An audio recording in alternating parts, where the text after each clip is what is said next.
Hi, thank you for joining me today. Today we are going to be discussing creating your FSA ID. Some of the topics we'll cover today is what is the FSA ID? Do my parents need an FSA ID? How do you create an FSA ID? Where can you use it? And what to do if you forget your username or password, or if you're locked out of your account.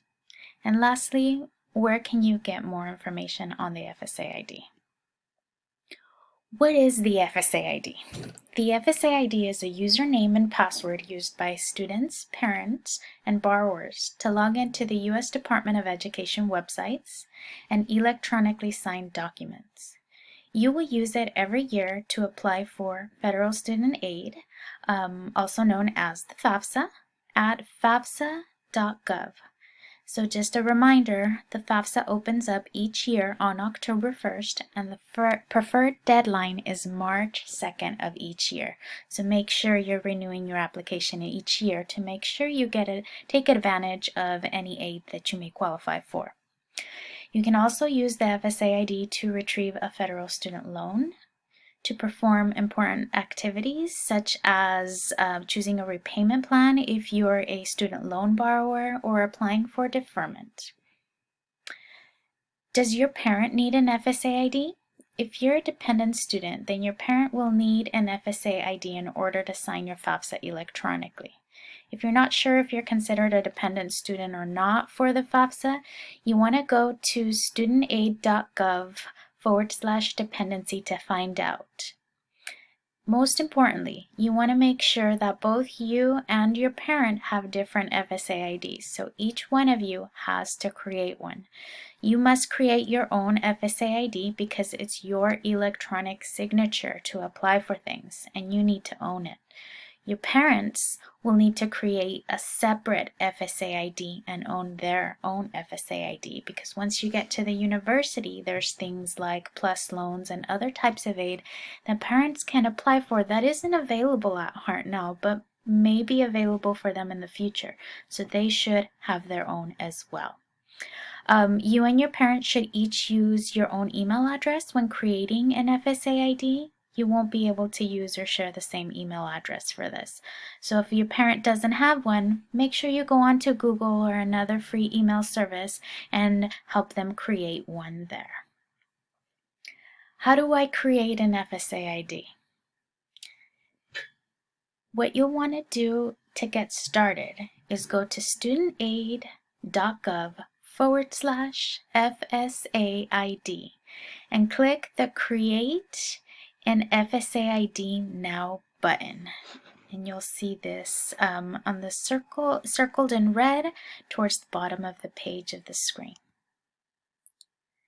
To create your FSA ID, what you'll do is you'll be taken to this page. Well, you'll need to provide your email address, you'll need to create a username and a password. So something to keep in mind is that there is specific criteria for your password. You want to make sure that you have numbers, uppercase letters, lowercase letters, special characters, and it has to be within 6 to 30 characters in length. So you want to make sure that you're meeting all of that criteria, because if you're not, it will not let you move forward. So just be mindful when you're choosing your password for that. You can also click Show Text so that you could see what you're typing. And you'll want to confirm that you're at least 13 years of age or older when you're filling this out. We strongly recommend that you use an email. It's the way you will have access to your account. So we even though it's optional, we encourage you and strongly recommend that you use this option. Another wonderful tip is make sure not to include any personal information such as a date of birth or a name in your user name, because this is, again, your electronic signature.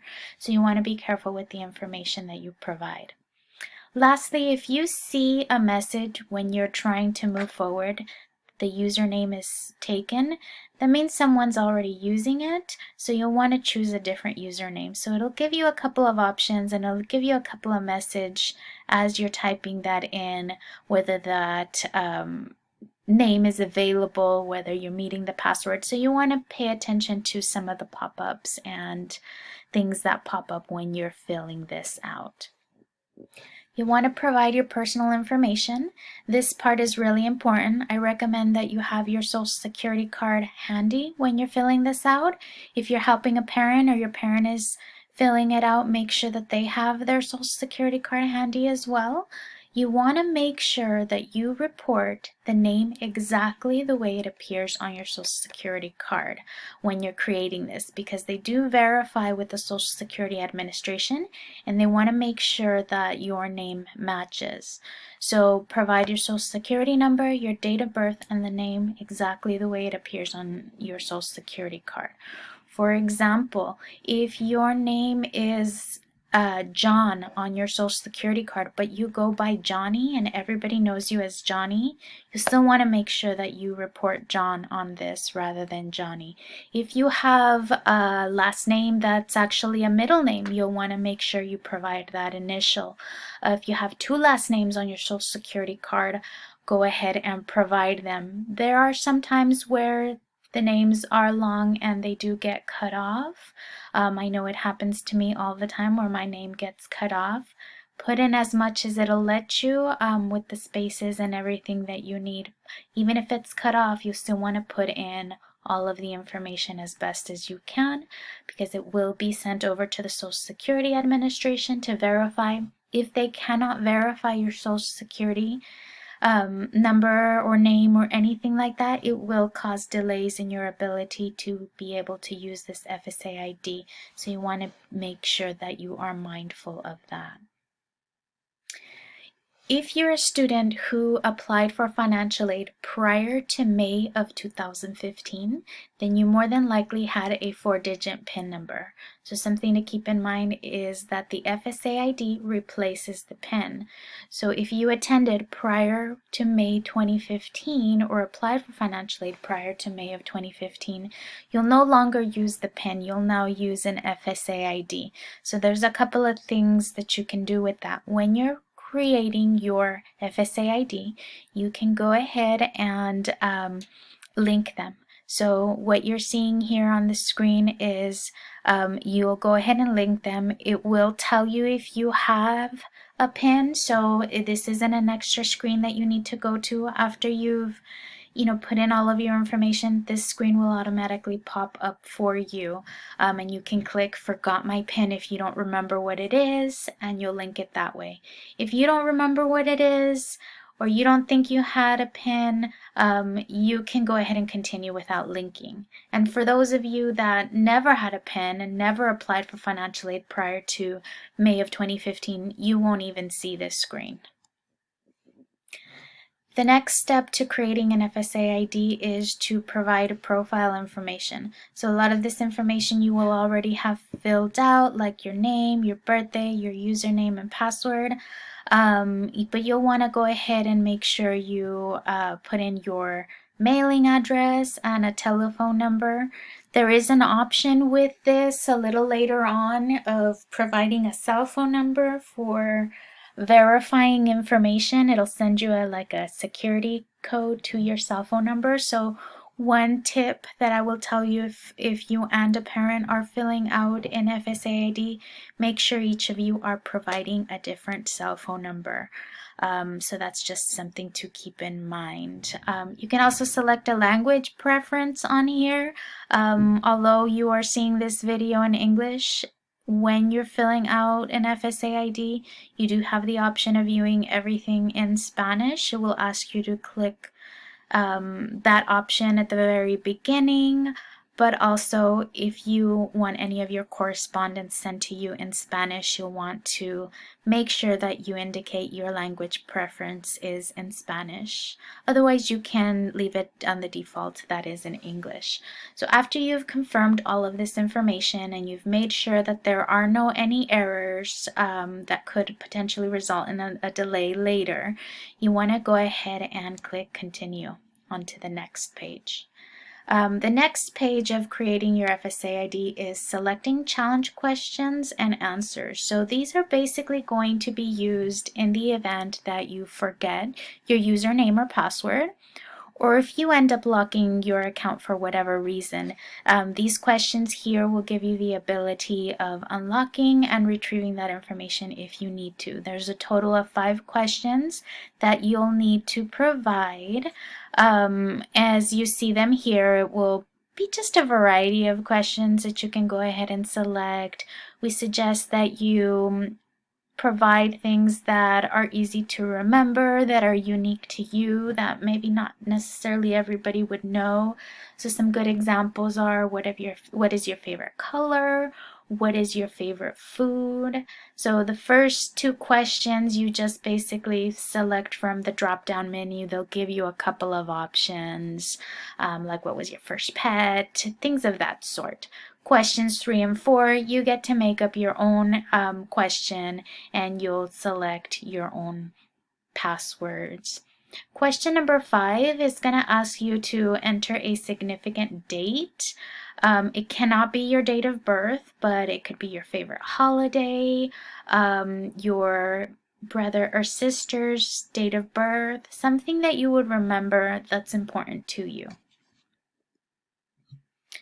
Lastly, you'll want to review the information and agree to the terms of the FSA ID. So you'll want to look at all of the information that you provided, review them for accuracy, make sure that there are not any typos or anything like that in there. Once you verified that everything is correct, towards the bottom of the page there's a little scroll.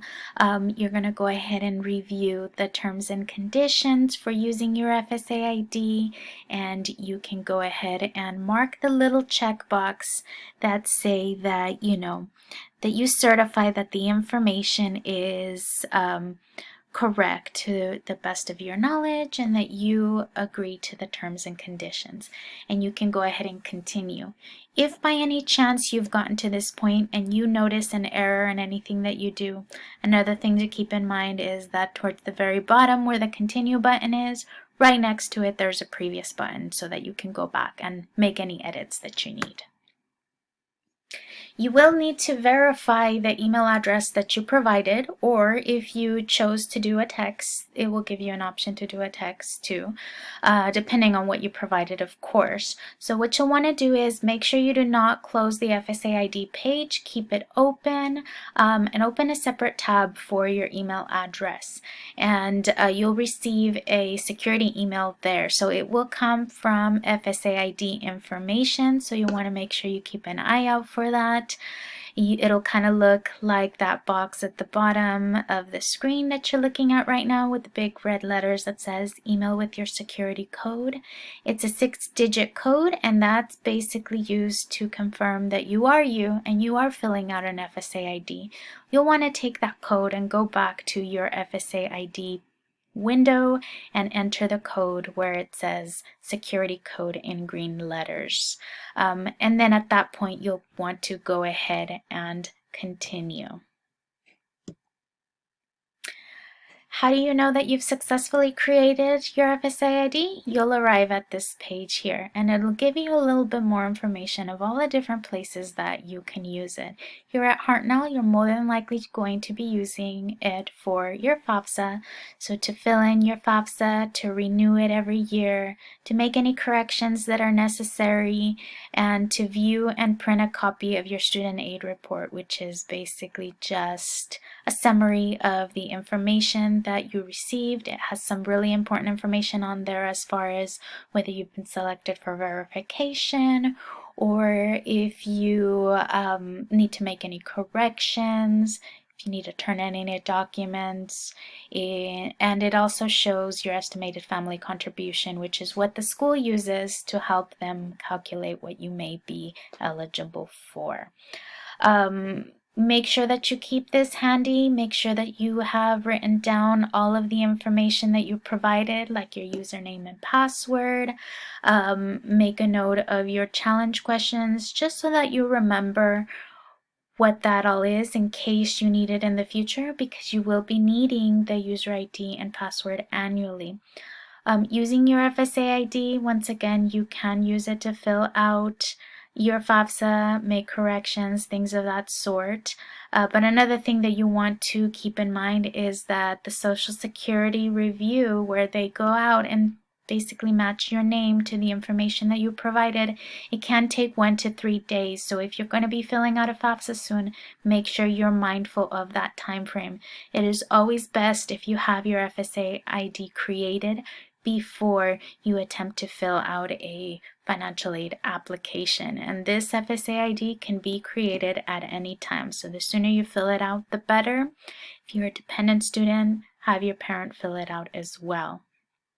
Another thing to keep in mind is that until your information is verified with the Social Security Administration, you won't be able to take certain actions, such as correcting your FAFSA or submitting a renewal or things of that sort. Once the Social Security Administration has matched, you will receive this email. So keep an eye out on this email saying that your Social Security Administration match was successful and that the name, the social, the date of birth is all matching with what the Social Security Administration has on file for you. You can also check the status by logging in to fsaid.ed.gov and clicking the Edit My FAFSA ID tab. It'll give you the information there. If there's an issue, say the information that you provided has an error or something like that, an oversight, you can edit your FSA ID and update the information. It will need to be re-verified, so it will add a couple of other days. But if the information is correct and you're providing all of the correct information, it's pretty rare, but in some cases there are errors with the Social Security Administration. So if they have your information incorrectly, you want to contact your local Social Security office or call the 1-800 number on the screen, or even visit their website to make sure that you correct your information if what you provided is correct and what they have is incorrect. Where can I use my FSA ID? You can use your FSA ID in a variety of different places for a variety of different things. So this screen will basically show you at any level of college, whether it be here at Hartnell or beyond, when you transfer for graduate degrees, anything of that sort, the FSA ID goes with you. And these are all the different options that are available to you regardless of what institution you are at. Here at Hartnell, you are more than likely going to be using it for FAFSA.gov to sign your FAFSA, for your parent to sign your FAFSA, to import your tax information into your application, to renew your FAFSA. If you remember, the FAFSA does have to be renewed every year, and to make corrections or view your report. What do you do if you forget your username or password? If you happen to forget your username, what you'll want to do is, you have two options displayed on the screens here. You can go to the FSA ID website and click Forgot My Username. Or if you're on the FAFSA and you've realized that you've forgotten it, you can also do it from the FAFSA login screen. Here you will also click Forgot My Username. Once you get to the screen that allows you to retrieve your username, you will have two options. Your first option is by email. You'll want to type in the email address you used to create your FSA ID and click Email Secure Code. Option number 2 is to retrieve it with challenge questions. Here you will be prompted to select challenge questions and answer 3 out of the 5 questions you originally used to create your FSA ID. For that option, you'll click Challenge Questions. Retrieving your username using a secure code. This is the email option. So if you chose option number 1, you'll want to minimize your FSA ID page where you clicked on retrieve. Make sure you keep it open, but minimize it or open another window and open up your email. The email address that you use to fill out your FSA ID should have an email from FSA ID information or FSA ID at ed.gov, and it'll say important. You forgot your username. Oh, I think that's a typo. You forgot your username request and action required. In this email, what you'll want to do is retrieve that 6-digit code, and you're going to go ahead and move it over to your secure code field on your FSA ID page. Here you go ahead and submit, and it'll immediately display your FSA username. You can see the sample here circled on the screen. At that point, you can go ahead and return to the login and type in your information. If you've chosen the second option, which is to use the challenge questions, you'll go ahead and click Challenge Questions.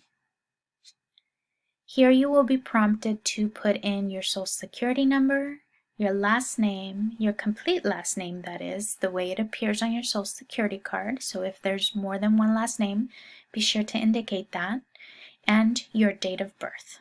You'll want to go ahead and continue.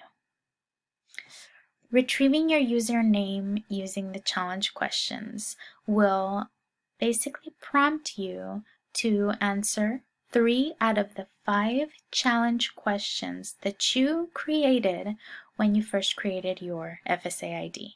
So it'll give you the challenge questions there, and you'll go ahead and type in your answers. The answers are not case sensitive, but you want to make sure you enter them exactly as you created them. So if there are spaces or anything like that, you want to go ahead and include those spaces. Something important when using this option is that if you retrieve your username using the challenge questions, you will need to wait 30 minutes before you can use your username. Once you've populated all of this, of course, then you'll want to go ahead and click Verify. What do you do if you have been locked out of your account? So sometimes what happens is we forget what our user ID and password is, because there's so many different user ID and passwords that we have to use nowadays. So it is a common thing that happens. So something to keep in mind is if you try too many times and provide the wrong information too many times, it will lock you out. But there's a way to unlock, so there's no need to worry if that does happen to you. So what you'll want to do is, if you've locked out, there's an option to unlock. You'll go ahead and go to that page, and it gives you the same options as if you were retrieving your username or password. So what you'll want to do is, click unlock, and then you'll choose either the email or the challenge question option. Once you have unlocked, what you'll want to do is, it's going to ask you to create a a new password. So this, of course, comes after you've successfully entered your security code or you've answered your challenge questions. You'll basically be taken to this screen to go ahead and update the password. The password, once again, something to remember is it's 8 to 30 characters. You want to make sure that it's numbers, uppercase letters, lowercase letters, and special characters. If you don't have all of those check marks lit up, then it means you are missing one of the requirements, and it won't let you move forward. So just be mindful of those when you're creating that. Once you've done that and you've re-entered your information, what'll happen is you'll get this success message and you will be able to return to the login and use your FSA ID. Where can I get more information about the FSA ID? If you need more information or you're looking for frequently asked questions, tips, and tools for creating an FSA ID, you can visit studentaid.gov/FSA ID, and you'll find all of these details on this page. Thank you so much for joining us today. Let us know at the Hartnell College Financial Aid Office if you have any questions regarding this presentation, and we wish the best of luck to you.